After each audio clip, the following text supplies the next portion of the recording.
As men get older, something shifts inside them, a realization that doesn't come from theory, but from taking enough hits in life to finally understand what truly matters.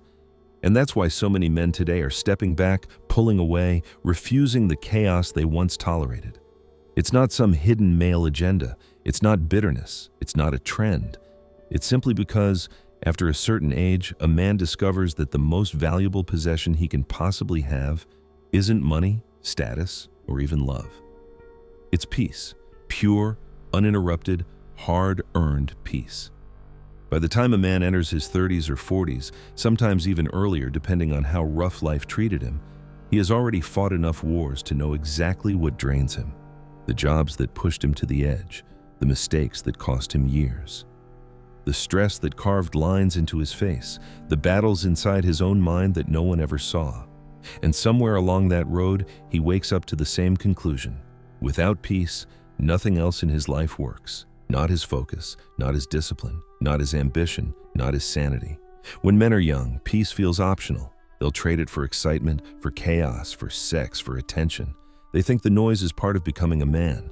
They put up with drama because they assume it's normal, even necessary. Many even romanticize the turbulence, believing it's supposed to hurt before it gets good. But with age comes clarity. The more a man works on himself, the more he builds. His career, his habits, his income, his identity.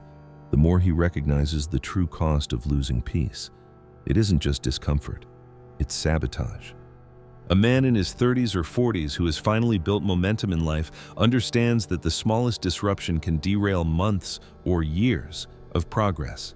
Without peace, he can't think clearly. Without peace, he slips back into old patterns he fought to escape. Without peace, he loses the mental space required to build anything meaningful. And once he gets a taste of real peace, the kind where he can breathe, focus, sleep, work, and exist without tension or chaos, he becomes protective of it in a way he never was before. It's like someone who spent years starving finally getting a full meal. The moment he experiences it, he refuses to go hungry again. That's why he won't give it up easily. Not for attention, not for validation, not for drama disguised as passion, and certainly not for someone who brings more destruction than stability. This is the part many people refuse to acknowledge. Men aren't walking away from women because they hate them. They're walking away because modern dating has turned into a trade where men are expected to give everything: time, resources, emotional bandwidth, while receiving stress, conflict, and instability in return. As the saying goes, if the cost is your peace, the price is too high. Men learned that the hard way. They learned it after breakups that drained them, after fights they didn't start, after relationships where they felt more alone than when they were single. They learned it after carrying problems that weren't theirs, after losing themselves trying to keep someone else happy.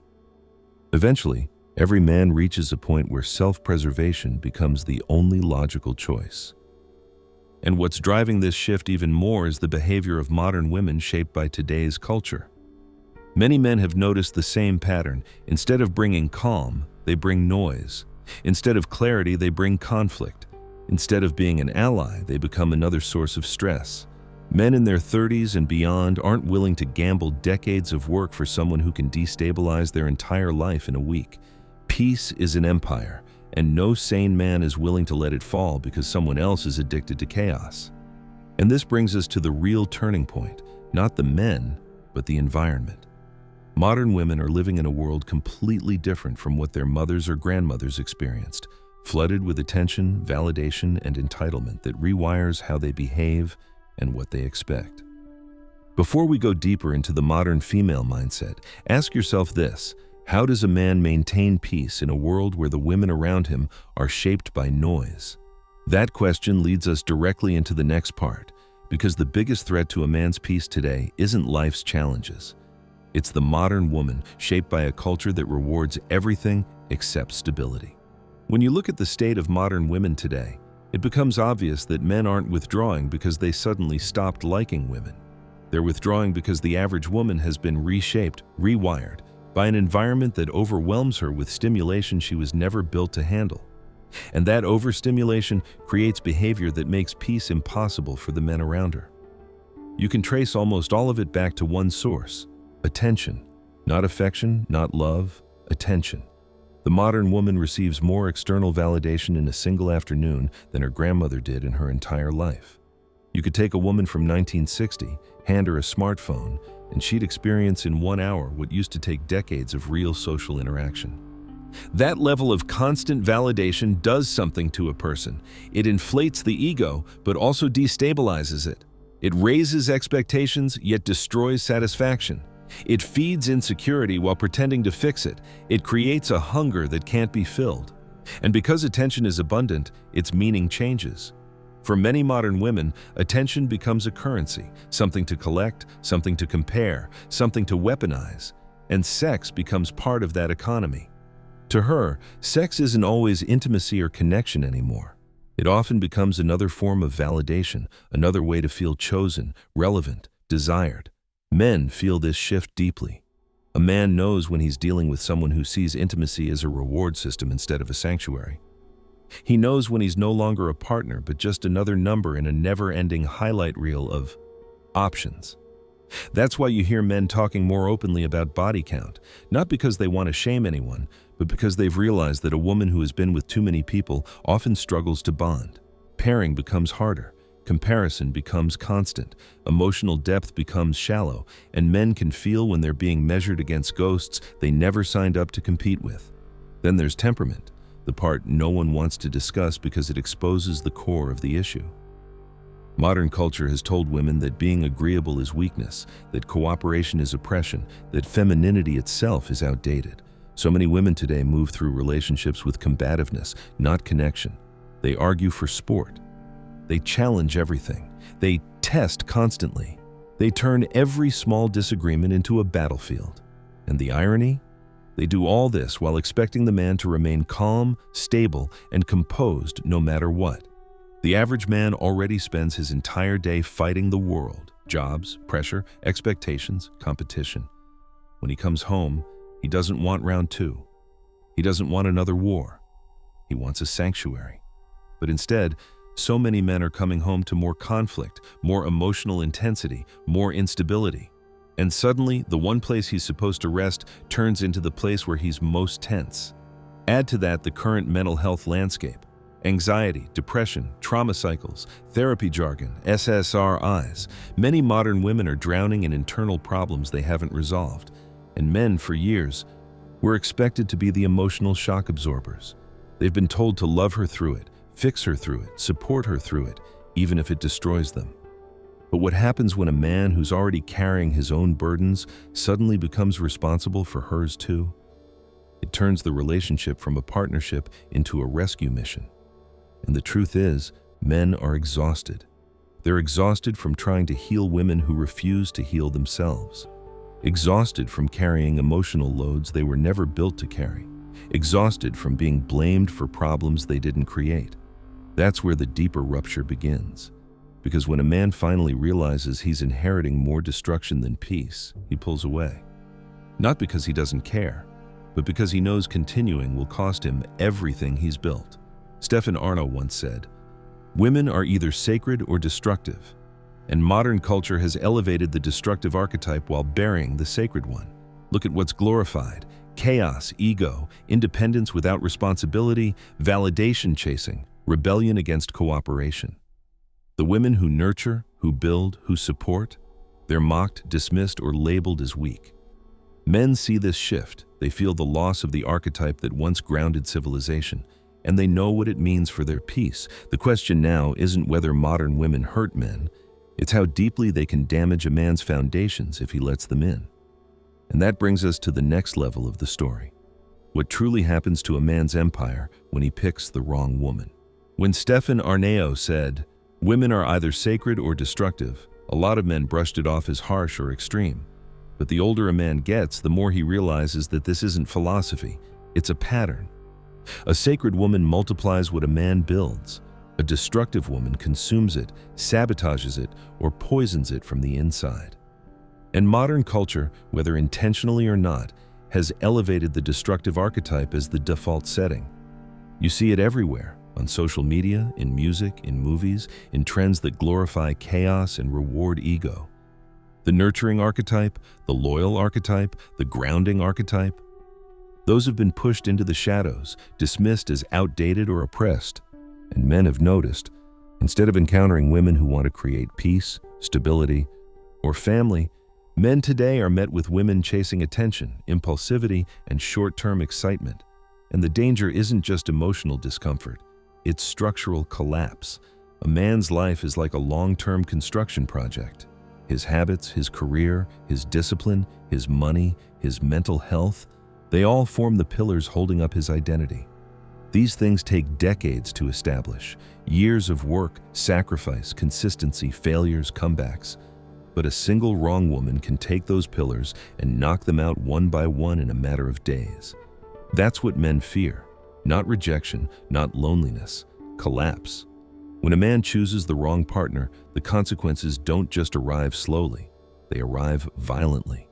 Divorce courts have no mercy. A man can lose half of everything he's built because of one signature. False accusations can destroy a man's reputation so quickly that he doesn't even get the chance to defend himself. Toxic relationships wear him down so relentlessly that he wakes up one day unable to recognize the man he used to be. These aren't rare stories.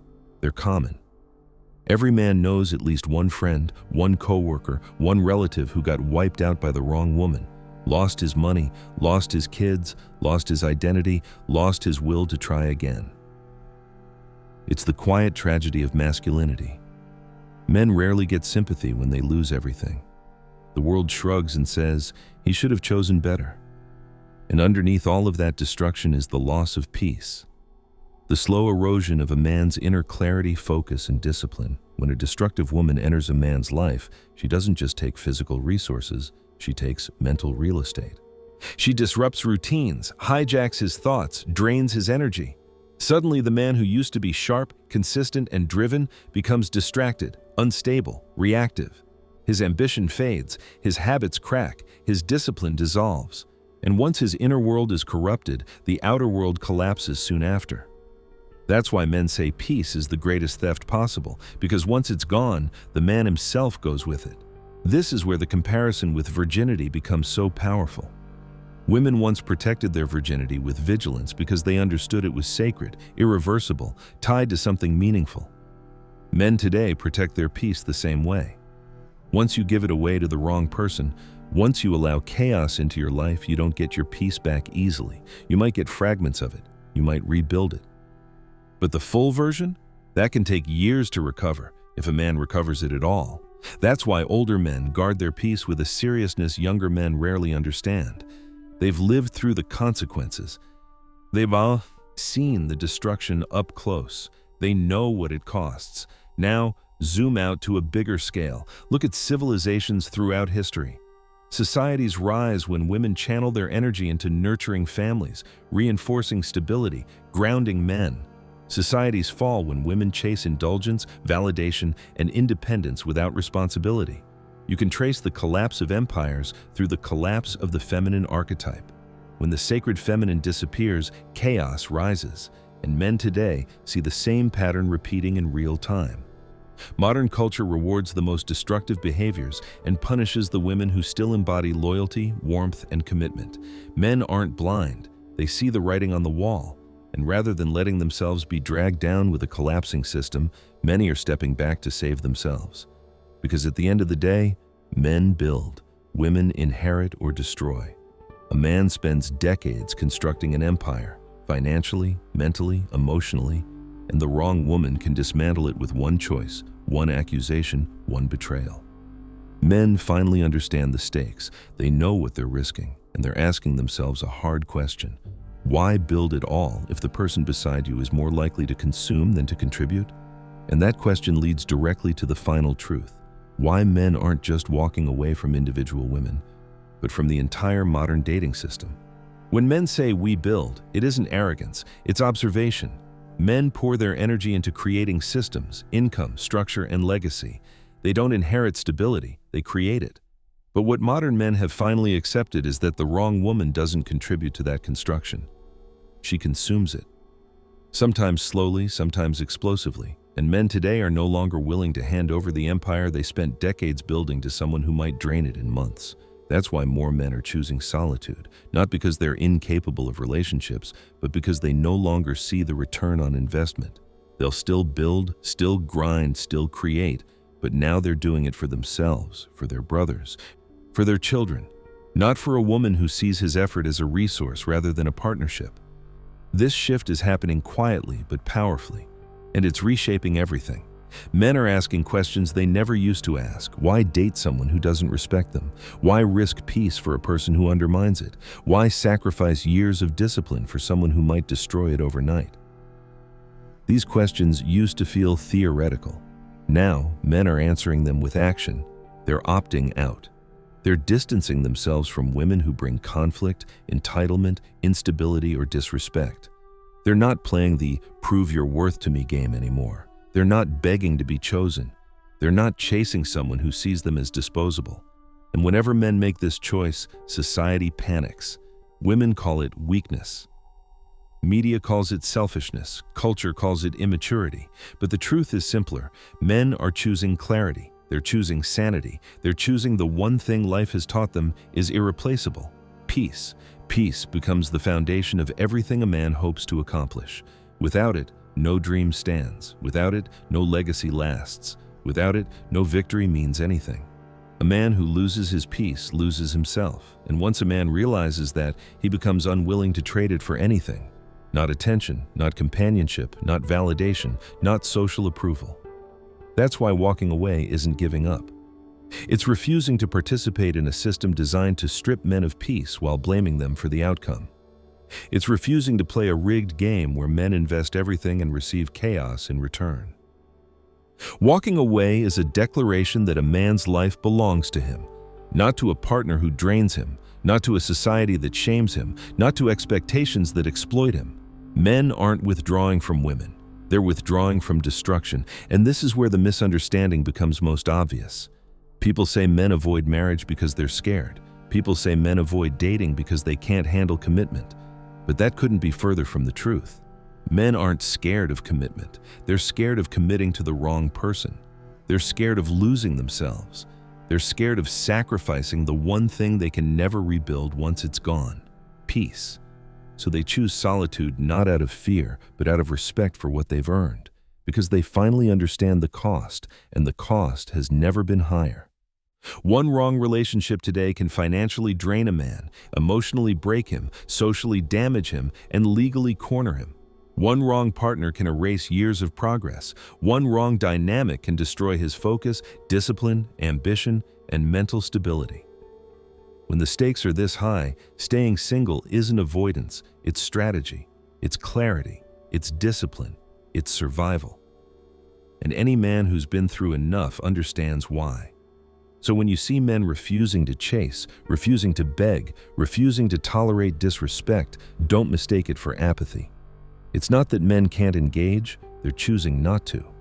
Because they finally realize the deal on the table is one-sided, destructive, and not worth the risk. Men love peace more than they love potential. They love stability more than they love chaos. They love clarity more than they love the illusion of companionship. That's why they're walking away. Not because they hate women, because they value their peace at a level they didn't understand when they were younger. And when peace becomes the last empire a man has left to defend, no wise man trades it for anyone. No wise man risks it for a moment of validation. No wise man hands it over blindly. Peace is priceless. Peace is sacred. Peace is survival. And in a world where chaos is louder than ever, choosing peace is the strongest decision a man can make. Choosing solitude is not defeat, it's protection, it's self-respect, it's strategy, and above all, it's clarity.